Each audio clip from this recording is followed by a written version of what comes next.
राधे राधे प्यारे भक्तों, भक्ति रस में आप सभी का हार्दिक स्वागत है। प्यारे भक्तों, आज हम आंवला नवमी की कथा का पान करेंगे। जी हाँ प्यारे भक्तों, कार्तिक मास की शुक्ल पक्ष की नवमी को आंवला नवमी भी कहते हैं।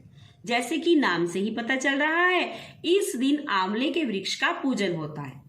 प्रातः स्नान करके आंवले के वृक्ष के नीचे पूर्व दिशा में बैठकर आंवले का पूजन करना चाहिए। पूजन के बाद उसकी जड़ में थोड़ा सा दूध डालिए।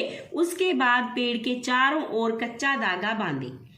फिर कपूर बाती या घी की बाती से आरती कर कर 7 बार परिक्रमा करनी चाहिए। इसके पश्चात उसी पेड़ के नीचे जहां आपने पूजन किया है, ब्राह्मण को भोजन कराकर दान दक्षिणा अवश्य दें। तो आइए इसकी कथा का पान करते हैं। काशी नगरी में एक निसंतान धर्मात्मा तथा दानी वैश्य रहता था।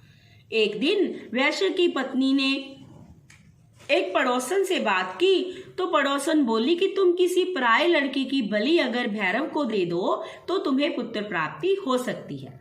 यह बात जब वैश्य को पता चली तो उसने अस्वीकार कर दिया, परंतु उसकी पत्नी तो मौके की तलाश में थी।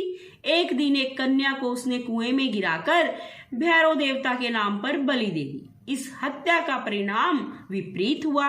लाभ की जगह उसके बदन में कोढ़ हो गया। लड़की की प्रेतात्मा उसको सताने लगी। वैश्य के पूछने पर उस पत्नी ने सारी बात कह सुनाई। इस पर वैश्य कहने लगे कि गौवध, ब्राह्मणवध तथा बालवध करने वाले के लिए संसार में कहीं भी जगह नहीं है। इसलिए तू अब गंगा तट पर जाकर भगवान का भजन कर तथा गंगा जी में स्नान कर, तभी शायद तेरे कष्ट से तुझे छुटकारा मिल सकता है। वैश्य की पत्नी गंगा किनारे रहने लगी। कुछ दिन बाद गंगा माता वृद्धा का वेश धारण कर कर उसके पास आई और बोली कि तू मथुरा जाकर कार्तिक नवमी का व्रत तथा आंवला वृक्ष की परिक्रमा करो। उसका पूजन कर। यह व्रत करने से तेरा कोढ़ अवश्य दूर हो जाएगा। वृद्धा की बात मान वैश्य की पत्नी पति से आज्ञा लेकर मथुरा जाकर विधि पूर्वक आंवले का व्रत करने लगी। ऐसा करने से वह भगवान की कृपा से दिव्य शरीर वाली हो गई तथा उसे पुत्र की प्राप्ति हुई।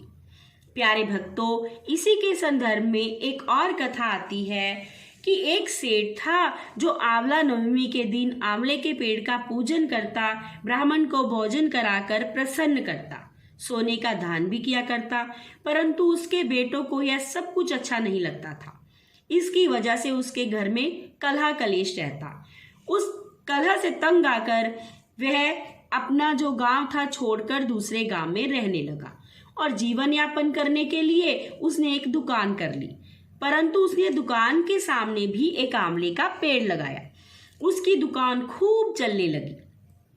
वह वहां भी आंवले नवमी का व्रत करता, ब्राह्मणों को भोजन तथा दान का नियम जारी रखता। बेटों का कार्य ठप हो गया। अब उनकी समझ में यह बात आ गई कि हम तो अपने पिताश्री के भाग्य से रोटी खाते थे। बेटे अपने पिता के पास गए। उन्होंने अपनी गलती स्वीकार की और पिता की आज्ञा से वे भी आंवले के पेड़ की पूजा करने लगे। उनके यहाँ पहले जैसी खुशहाली हो गई। प्यारे भक्तों, ये थी कार्तिक शुक्ल नवमी, जिसे आंवला नवमी भी कहते हैं, की कथा। तो प्यारे भक्तों, मैं आशा करती हूँ कि आप सब और मैं भी नवमी के दिन आंवले के पेड़ का पूजन करेंगे और ये कोशिश करेंगे कि हम सब एक एक आंवले का पेड़ अवश्य लगाएं, जो कि हमारे पूजा के लिए, हमारी धरती माता के लिए और हमारे वातावरण के लिए, तीनों के लिए उपयोगी है। तो प्यारे भक्तों, मैं आशा करती हूँ कि आप सब लोग एक एक आंवले का पेड़ अवश्य लगाएंगे। राधे राधे।